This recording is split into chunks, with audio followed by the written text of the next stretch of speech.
Good day po mga idol. Yung post ko po kanina na may damage ang isang pisngi ng mags. Ayan po, wala na pong damage yan. Bali, ipakita ko lang po yung saan ang galing ang mags. Ayan po, dyan po galing ang mags niya. O, ayan, tinanggalan namin ang gulong. Magkabilang dulo, harap at likod, wala muna siyang gulong. Dahil inaayos po namin ang gulong niya. Iyon. Tapos, close up po natin dahil makikita na natin ngayon kung may tama pa. Ayan po, matining na po ang ikot niya. Meron po tayong pointer.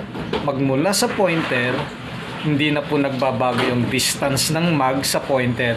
Iisa lang po yung distance. Ibig sabihin, align na po ang mags ni customer.